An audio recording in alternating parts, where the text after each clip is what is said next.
Hi everyone. I wanted to do an update. Oh, that's better.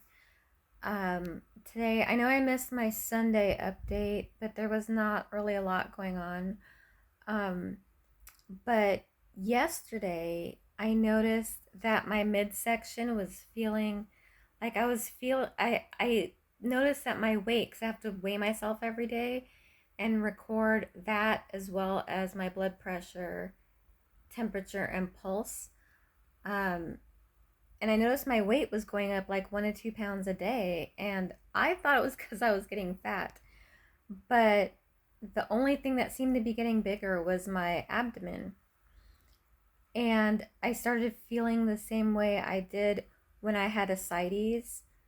Um, and so I called my transplant coordinator, my nurse, and he said that it does sound, he asked me some follow up questions, and because there's not really any follow up, anything added to the fullness and distension in my abdomen. Um, he said that if I was still on diuretics, and I said no, they took them off like a while ago. And I said, well, I noticed after they took me off of diuretics that um, I started to gain.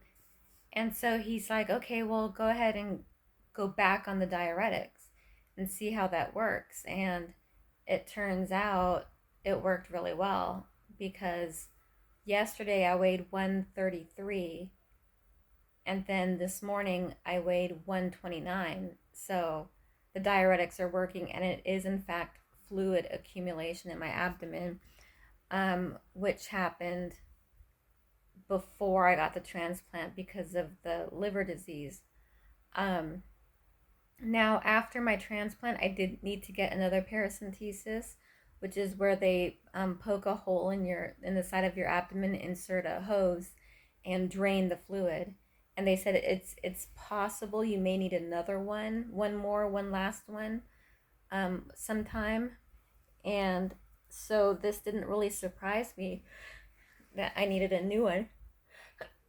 Sorry, still sore or still tender. Um, but yeah, turns out I was accumulating fluid, and he asked me, he's like, are you eating a lot of sodium? And I was like, no. Yeah, I'm eating a lot of junk, so I'm actually changing my diet. My favorite type of food to cook is Mexican, um, because that's what I grew up on. Uh, Oddly enough, I'm not Mexican, but I grew up on Mexican food. So what I did is I found clean eating versions of my favorite Mexican dishes. And I have a recipe keeper app on my phone where I keep those recipes. So when I'm ready to make them, um, I have the recipe.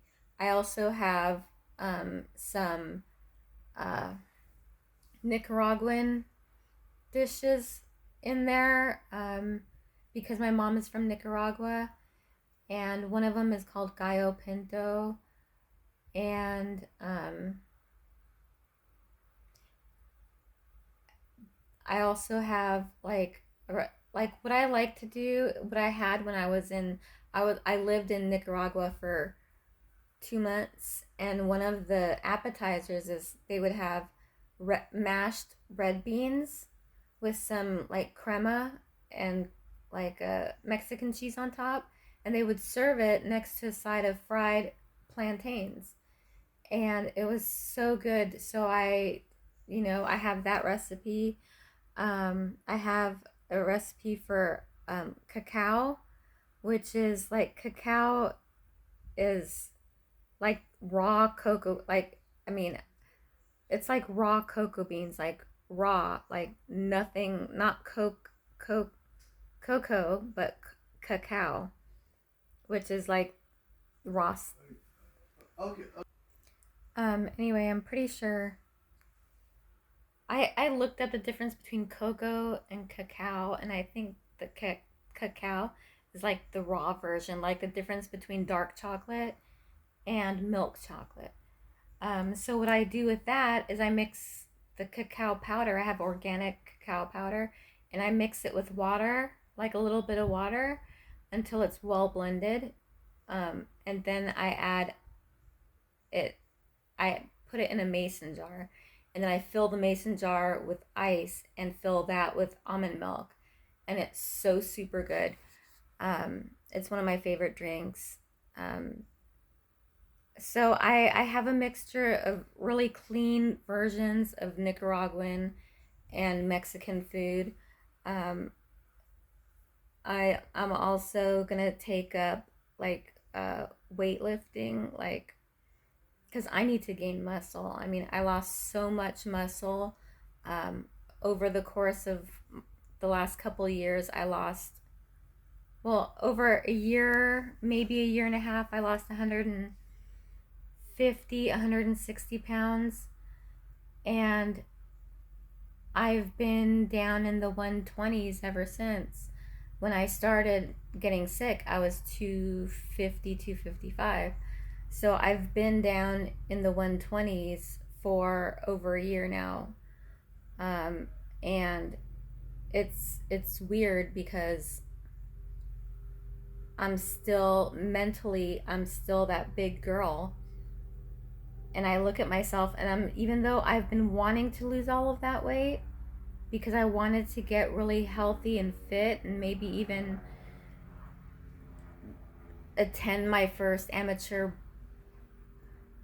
bikini fitness competition. It's mentality, my mentality is still imperfect. So I still have a lot of work to do on myself. I do want to go back to work. I have a stenography machine. Um, and so I want to go back to that, but I need to raise about $300 to get a new laptop on Amazon. Um, because the one I had, because usually I need two laptops. The one I had that has all the specifications and the software, my husband borrowed it and now he let my daughter, my 7 year old, use it and it's just effed up. And so I need a new one to dedicate to work.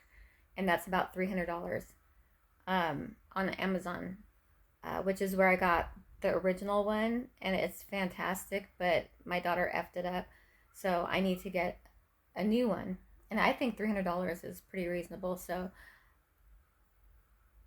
what I'm doing is I'm actually using this app called Mistplay. I'm using those reward apps um, that give you like gift cards and stuff so that maybe I can try to raise the money. It's difficult because I only earn about $25 at a time and I need that for my food.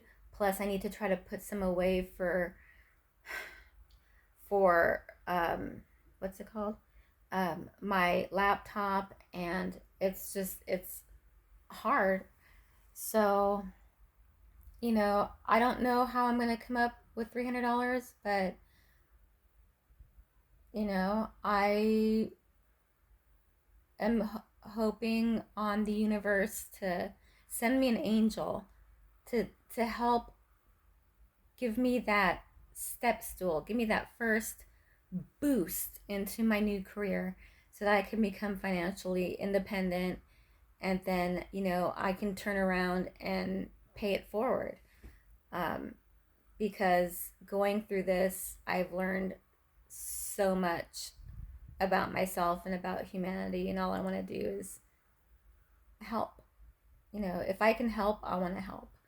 But I I'm the one that needs help now. So anyway, uh, thanks for listening, and I will talk to you next time.